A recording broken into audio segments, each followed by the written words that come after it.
today we get to meet our clients. This is Marquise Bryant. These are her 2 kids. She's a single parent. The finance project is the kids helping different families with their financial goals. She wants help with college planning. I always love to think of an entry event as simply this. It's a way to capture the kid's heart so that their mind would follow. At a high school level, especially in my school, kids desire real-world work experience. So my ability to introduce my projects as an entry event always hooks my kids. So the first thing we want to do is quickly remind ourselves what is our particular situation. What is the top things we need to remember about our families? So here's kind of some questions I always ask myself to make it easier for me to summarize. So like, what's the heart of it? What's the big deal that I need to just write down? What do you see on your kids that are going to help them in the future?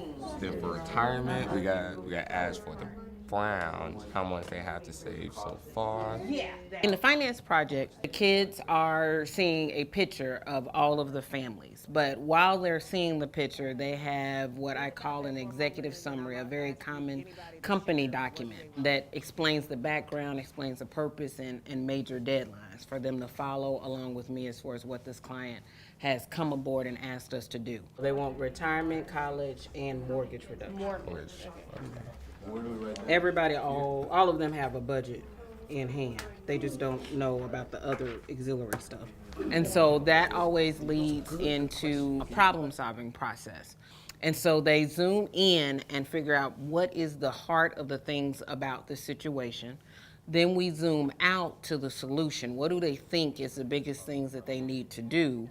And then we zoom back in and see what do we need in between. So I know I have to do this. I know I need to get here. What's the questions I have that bridges that gap? And so we wrap up with what are those questions and what do we need to do next? You want to tell us a little bit about yourself? I am a single mom. I have 2 children. My son is 14. I have a daughter that's 11 years old. Our current house is just a little small. Is it a 1-story? It's a 1-story. How much have you saved up so far? We may have maybe about $6,000 for him. The next day was meeting families.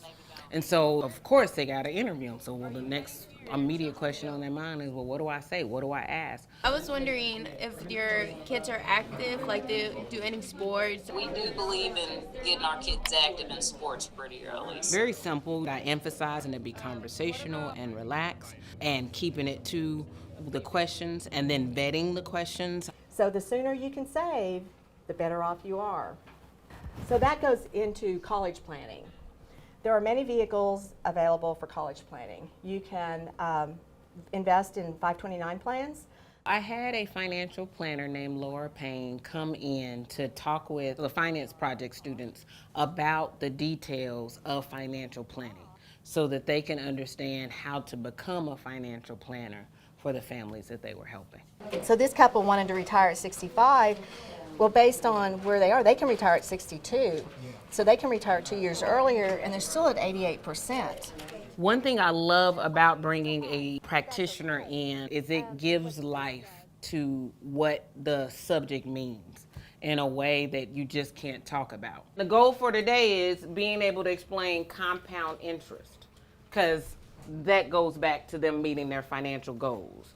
The students did a lot of work on calculating retirement, mortgage, and college education costs. And the formulas involved in that is a really supersized version of exponential compound interest equation, which is a learning objective inside of pre-AP. So question 1 is basically asking you, why is the interest after each pay period increasing?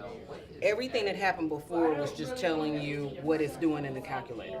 It has that formula, it plugged in those numbers, and then this nice little table.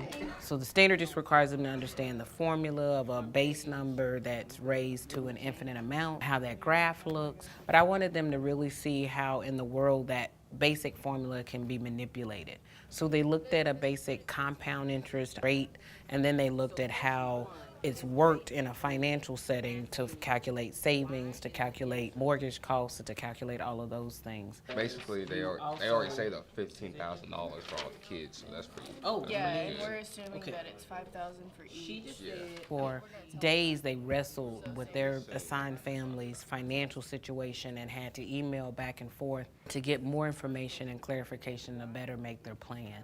So on one side, they're looking at these very complex mathematical principles of exponential, and they're putting that in an individual math report for me, but then they have to switch that and make it conversational in a plan that a layperson can understand and not get caught up in the calculations. I have Evie, age 10. She goes to college in 8 years.